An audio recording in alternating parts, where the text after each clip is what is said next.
Good morning, everybody. Hope everybody's doing well. It's Friday morning. It's time for our weekly Oneg Shabbat. And happy to see so many people up and about this week as visitation is kicking into full gear. So wonderful to see there are so many residents with their family members and their friends and their loved ones out in the courtyard. Beautiful, beautiful weather this week. I hope everyone will get a chance to make it out to the courtyard shortly if you've not done so already. Shalom Aleichem, Malachei Ashareis, Malachei Elyon, Mihi Melech, Mahalchei Amlochim, HaKadosh Baruch Hu. Shalom Aleichem, Malachei Ashareis, Malachei Elyon, Mihi melech malchei amlochim HaKadosh Baruch Hu. Boachem l'shalom malachei ashalom malachei elyon. Mihi melech malchei amlochim HaKadosh Baruch Hu. Boachem l'shalom malachei ashalom malachei elyon. Mihi melech malchei amlochim HaKadosh Baruch Hu. Baruch Hu ni l'shalom malachei ashalom malachei elyon. Mihi melech malchei amlochim HaKadosh Baruch Hu. Baruch Hu ni l'shalom malachei ashalom malachei elyon. Mihi melech malchei amlochim HaKadosh Baruch Hu. Tzedchem l'shalom malachei ashalom malachei elyon. Mihi melech malchei amlochim HaKadosh Baruch Hu. Tzedchem l'shalom malachei ashalom malachei elyon. Mihi melech malchei amlochim Kadosh Baruch Hu. This week we begin the book of Numbers in the Torah, the fourth book out of the 5 books of Torah, the 5 Chumashim, 5 books of Moses. And it begins with counting of the Jewish people. Now, this is not the first time God counts the Jewish people. We find many times in the Torah He counts them. One time here, one time there. And the question is, why is God constantly counting the Jewish people? So a certain parable is given to explain this. You know, things that we love in life, we count. Someone has a lot of money, they like to count their money. Someone has a lot of stamp collection, they like to count their stamps. Coin collection, count their coins. Clothing, pairs of shoes, they count them. How many pairs of shoes do I have? And they count and count and count. We count things that we love. Why? Because the more we count them, we appreciate how many that we have. So one of the explanations given is that the fact that God loves Jewish people so much, He counts them constantly.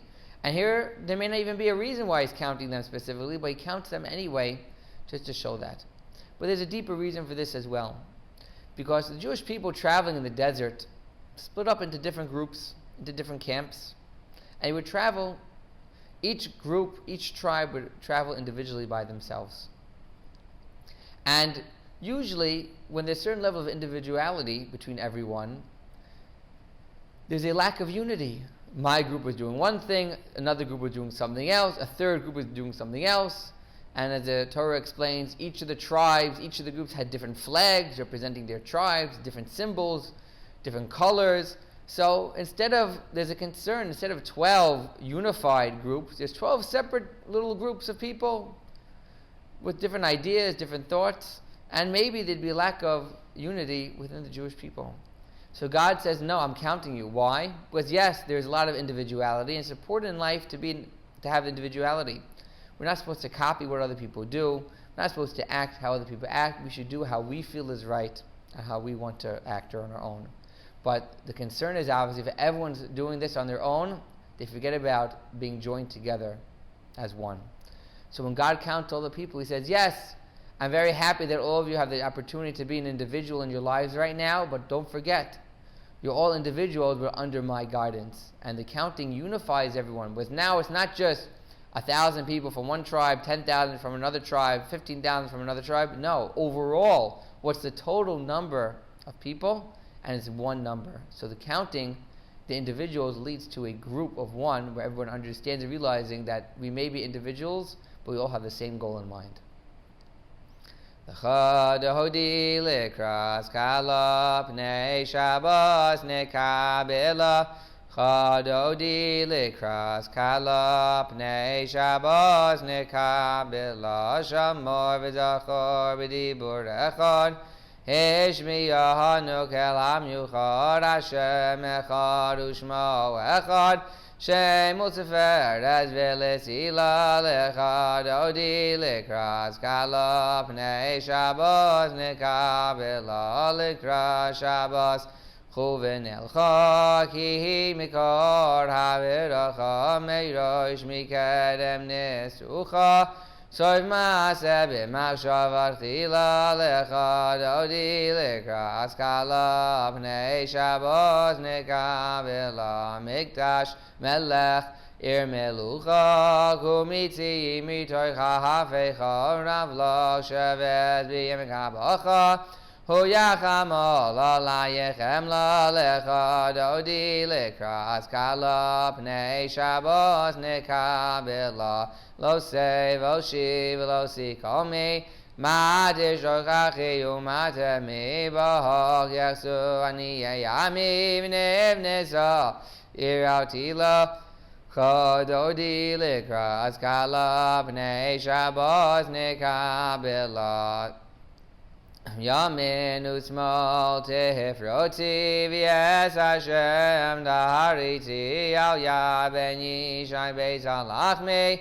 Karva el nachshigi ala l'chododi likras kala pnei Shabbos nekabela. Boi b'shalom ateres bala gamberi nahovitzala. Tochem unei am segula boi kala. Chododi likras kala pnei Shabbos nekabela. This week, this holiday, Sunday night and Monday, is the holiday of Shavuot, the holiday when the Jewish people receive the Torah. And this holiday is interesting because, unlike other holidays, it doesn't come with so much fanfare. There's no special mitzvot, eat the matzah, having a seder, eat in a sukkah, hold the 4 species, the Dalet Minim, and no dancing with the Torah like on Simchas Torah.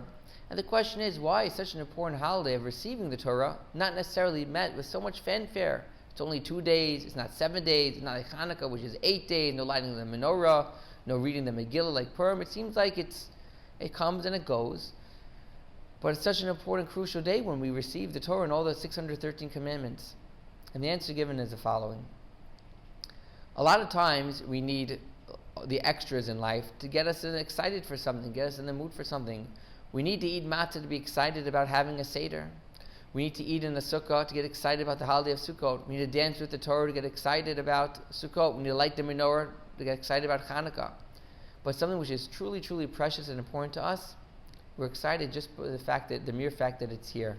The mere fact that we have a holiday, we could celebrate the holiday of Shavuot, that itself is enough for celebration without any of the side mitzvot, the side commandments to go ahead and inspire us. Just being in the holiday itself is something which is very meaningful. Now we do have some custom. We have cheesecake, we eat dairy, to represent the first meals the Jewish people had under the 10 Commandments and the 613 mitzvot, because at this point they were no longer allowed to eat milk and meat together. So you celebrate that by making sure we have dairy meals, and we'll have in the Gurwin here blintzes and cheesecake and ice cream on Shavuot, on Monday and Tuesday.